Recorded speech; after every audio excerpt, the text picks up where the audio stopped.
नमस्कार। नमस्कार। इलाइटन world research foundation में आपका फिर से स्वागत है। आज हमारे बीच एक ऐसी शख्सियत है जिनका नाम पटवा जी है, जो पूरा नाम लिखते हैं अजीत पटवा। अजीत पटवा जी। अजीत पटवा जी की शख्सियत के बारे में ऐसा माना जाता है कि फरीदाबाद की ऐसी कोई संस्था नहीं है जिसमें उनका बीते वर्षों का अनुभव ना रहा हो, उनका सहयोग ना रहा हो। आज हम उनसे बात करेंगे इलाइटमेंट और सेवा और समाज की तमाम तरह की गतिविधियों से जुड़ी हुई जानकारियों के संबंध में, जो उन्होंने अब तक समाज को दी। मैं इलाइटन वर्ल्ड रिसर्च फाउंडेशन में आपका स्वागत करता हूं। धन्यवाद। पटवा जी, आप अपने बारे में कुछ बताएं कि आप बेसिकली किस बैकग्राउंड से हैं? मैं पेशे से चार्टर्ड अकाउंटेंट हूँ और मैं वर्ष 1984 में फरीदाबाद में आया जी। और इसके बाद में 1985-86 में मैं जैन समाज से जुड़ गया और मैं जैन समाज का जनरल सेक्रेटरी रहा कोई 30 वर्षों तक। महावीर इंटरनेशनल के बाद में मेरा जुड़ा हुआ, मैंने वहाँ महावीर इंटरनेशनल संस्था की स्थापना की और एक भगवान महावीर अस्पताल बनाने में सहयोग किया। इससे पहले 2 धार्मिक स्थल, एक 7 सेक्टर में जैन स्थानक और 15 सेक्टर में महावीर भवन निर्माण में भी मैंने मुख्य भूमिका निभाई। बहुत बढ़िया। अभी हाल फिलहाल पटवा जी आप क्या कर रहे हैं? मैं पेशे से फेस मुताबिक हो सकते हैं मेरे साथ। हाँ, बताइए। मैं पेशे से चार्टर्ड अकाउंटेंट हूँ, काम कर रहा हूँ थोड़ा बहुत, ज़्यादा नहीं करता।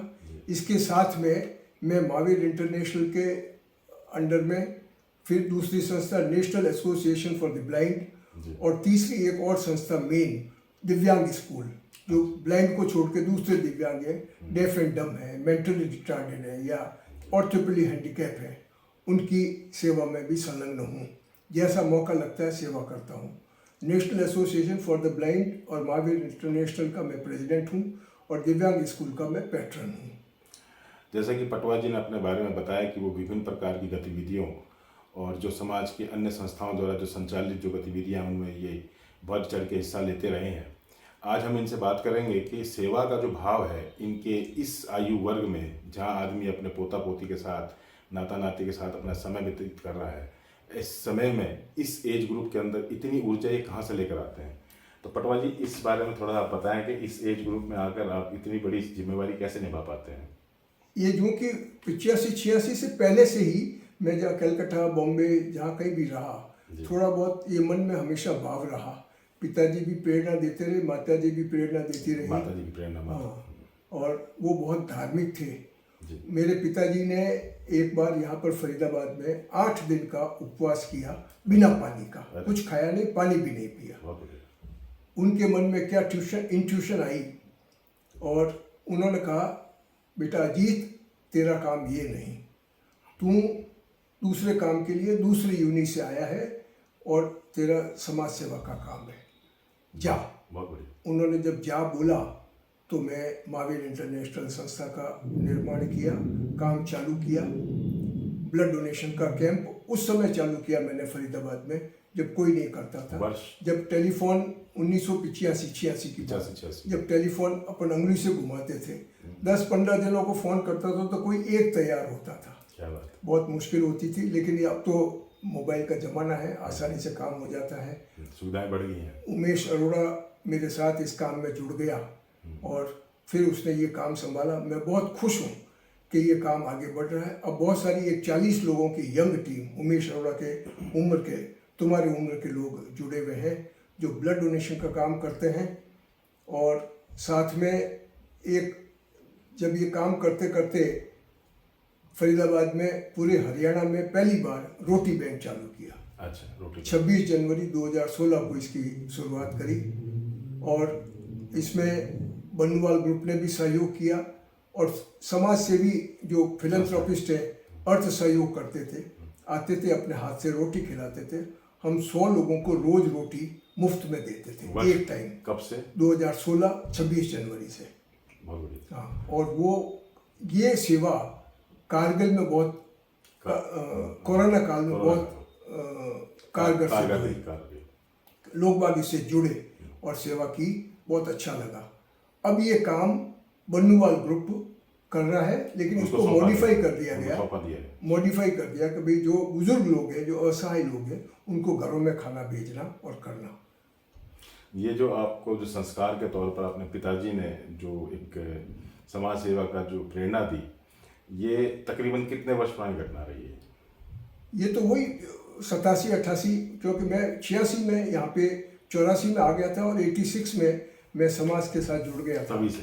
हाँ, तब पिताजी यहाँ आए थे जोधपुर से, और उसी समय कोई साधु संतों का चातुर्मास चल रहा था, 4 महीने यही रहते थे।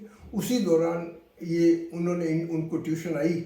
ये लगभग 91 की बात होगी, जब मैंने कहा कि भाई, उन्होंने कहा कि भाई सेवा के काम से जुड़ना है जी। और शाम को मेरे पास फ़ोन आ गया कि जी महावीर इंटरनेशनल से जुड़ जाओ। क्या बात। और मैं जुड़ गया, और तब से भगवान महावीर हॉस्पिटल बना दिया, चल रहा है। अभी हमने ब्लाइंड स्कूल में भी एक अस्पताल बना दिया, जो मैंने अपने माताजी पिताजी की स्मृति में बनाया, केवल प्रेम आँखों का अस्पताल, जिसका कल 17 तारीख को कोची गांव में कैंप है। उद्घाटन तो हो गया, 14 मई को गवर्नर साहब ने उद्घाटन किया था। वो तो हो गया, अभी तो कैंप लग रहे हैं। कैंप लग रहे हैं। उसका उद्देश्य क्या है वहाँ पर? क्या आँखों के फ्री ऑपरेशन करते हैं, कैटरेक्ट ऑपरेशन फ्री। कोई भी गरीब आदमी आए, हम कोई पैसा नहीं लेते। वहाँ पे आँखें चेक करने के लिए भी मात्र 10 रुपये फीस रखी है। अच्छा। हाँ, कोई आए, धनवान भी आए तो 10 रुपये, उससे ज़्यादा नहीं ले, ओपीडी में।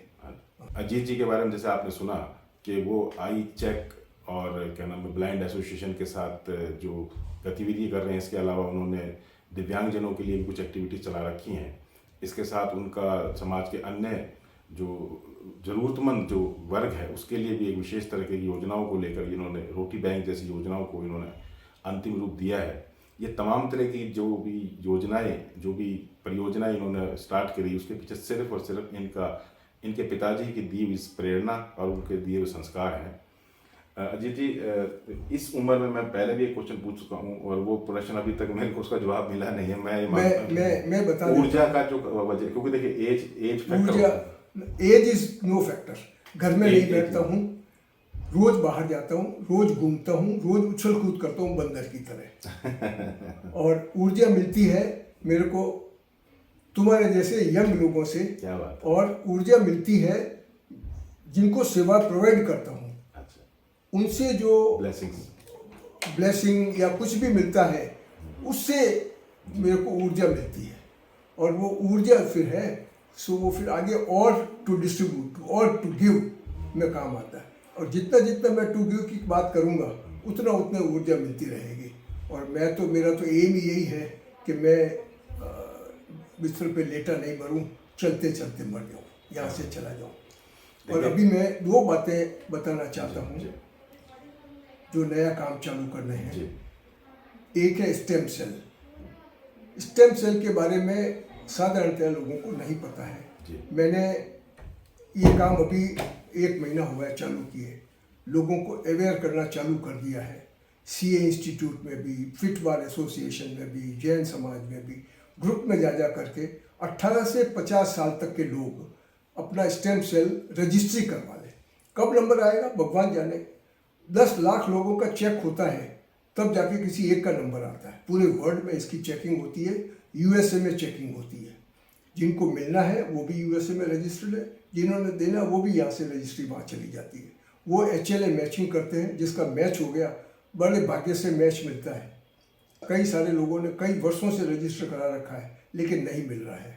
यहाँ इंडिया में एक संस्था है दात्री, चेन्नई में, वो इसमें काम कर रही है, वो हमारे साथ सहयोग कर रही है और हम इस काम को करना चाहते हैं। और दूसरा एक काम है अपना काऊ डंग का। हाँ, गोबर वेस्ट जाने से अच्छा है उसका कुछ प्रयोग कर लिया जाए।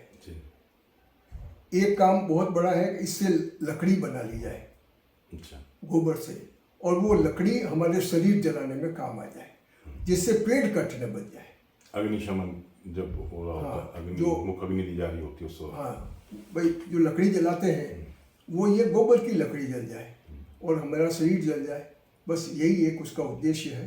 तो इसके ऊपर अभी काम चालू किया। अभी मुश्किल से 10 दिन 12 दिन हुए प्रोजेक्ट रिपोर्ट बनाए, अभी टाइम लगेगा। लेकिन ये काम दोनों जो है इम्पोर्टेंट है, देश के लिए इम्पोर्टेंट है, हमें करने चाहिए। ब्लड कैंसर के लोग बाग, thalassemia patient, aplastic anaemia patient, इन सारे लोगों को जीवन मिल जाए, इससे बढ़िया एक आदमी के जीवन में क्या उपलब्धि हो सकती है। पटवा जी, आप उन लोगों की जो बेसिकली शारीरिक तौर पर ज़रूरतमंद है, शारीरिक तौर पर जो ज़रूरतमंद है, आप उनकी सेवा में लगे हुए हैं। जी।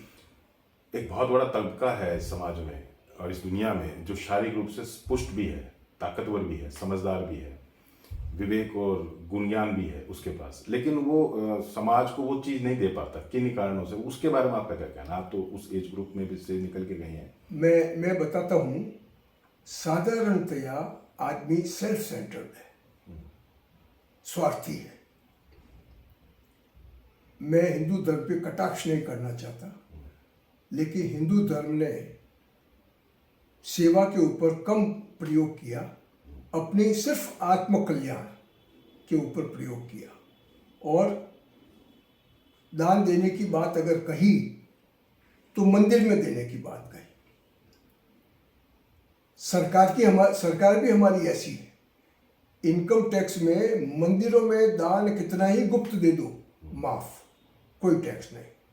लेकिन अगर गुप्त दान आदमी की सेवा के लिए दिया जाता है तो टैक्स लगेगा। तो क्योंकि हमें सिखाया यही गया जी। जब तक ये सीख नहीं बदलेगी। इसका कुछ समाधान है क्या?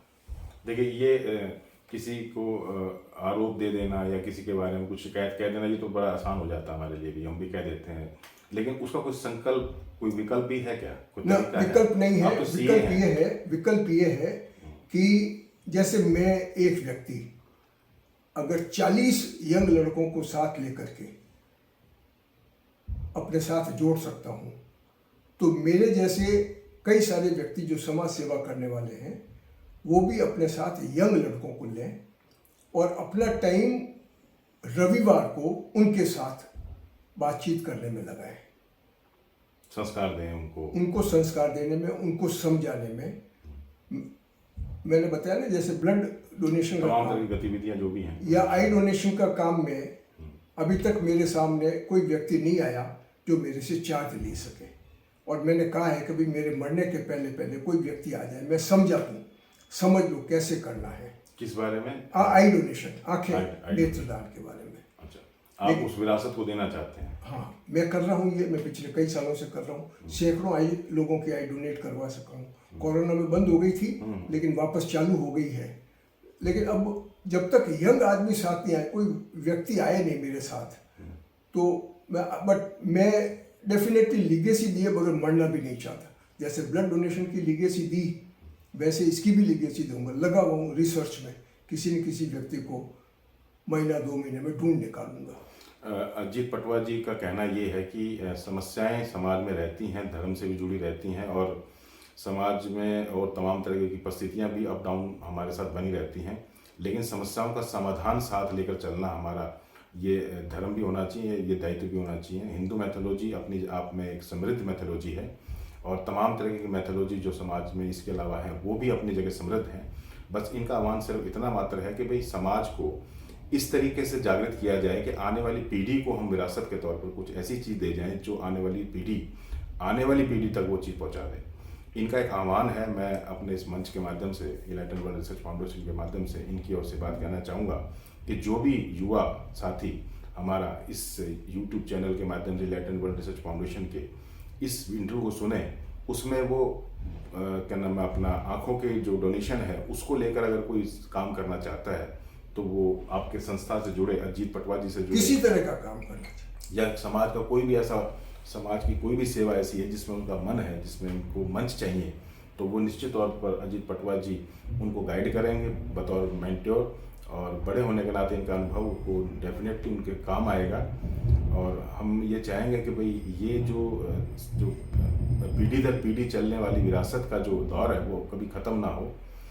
अजय जी, एक चीज़ नॉट लास्ट नॉट लीस्ट एक वर्ड होता है कि भाई प्रश्नों की बहुत सारी एक श्रृंखला होती है, लेकिन उसमें से मतलब की चीज़ समझ में आ जाए किसी व्यक्ति को क्योंकि हर तरह का वर्ग इसको देख रहा होता है इंटरव्यू को। हाँ जी। एक वर्ड है इलाइटमेंट एंड इलाइटमेंट, जो आपने वर्ड स्पेल किया था, वो क्या वर्ड है बेसिकली, उसकी क्या मायने हैं और समाज में उसका क्या महत्व? एनलाइटमेंट का मतलब है जागृति, लोगों के मन में जागृति पैदा करना। जैसे आज इस चैनल के माध्यम से आप प्रयास कर रहे हैं कि यंग टीम जागृत हो, समझे, अपने परिवार में से सिर्फ अपने ही एंजॉयमेंट के लिए नहीं, रविवार का समय परिवार को देना ठीक है, लेकिन उसमें से कुछ समय समाज के लिए जरूर निकालें। ये रविवार का एक्चुअल रविवार की जो छुट्टी चालू हुई थी, उसका पर्पज ये था कि आप 6 दिन काम करके 7वें दिन जो है वो समाज के लिए काम करें, लेकिन हमने उसको परिवर्तित कर दिया परिवार के लिए। वो बहुत संकुचित हो गया। परिवार here does not mean my परिवार, अवर परिवार, अवर फैमिली ना। अवर में तो दूसरा भी आ गया, पड़ोसी भी आ गया। तो सबसे पहला है अपने परिवार को देखना। बिल्कुल अपने घर में अगर माँ बाप हैं, मंदिर जाने की जरूरत नहीं, पहले उनकी सेवा करो, उनके चरण स्पर्श करो। नहीं चरण स्पर्श करना चाहते कोई बात नहीं, लेकिन उनसे एक बार दिन में जरूर मिलो। मंदिर जाके दोख लगाऊं और माँ बाप घर में तकलीफ में पड़े रहें, वो नहीं करें। ये मेरा यंग टीम से अपना समय थोड़ा निकालें। जो भी सेवा के कार्य में जुड़ना चाहते हैं, सेवा समझना चाहते हैं, ये समझना चाहते हैं टू गिव क्या होता है, टू गिव, खाली पैसा नहीं, to give anything and everything क्या होता है, मैं समझा सकता हूँ। मेरे साथ बैठे, कोई दिक्कत नहीं है, अपना समय मेरे को दें, मैं तैयार हूँ। हमारे कुछ बहुत से ऐसे प्रोजेक्ट हैं जो युवाओं के साथ शुरू होने जा रहे हैं। इलाइटेंट युवा करके हमारा एक प्रोजेक्ट है। मैं निश्चित तौर पर चाहूँगा कि अजीत पटवा जी अपनी जो सेवाएं हैं, अपना जो अनुभव है, हमारे युवाओं के साथ जरूर साझा करें। जल्द भविष्य में मैं बहुत सी परियोजनाओं के साथ अजीत पटवा जी के साथ फिर से आपके साथ मुताफिक हूँगा। तब तक के लिए धन्यवाद, नमस्कार। धन्यवाद, नमस्कार।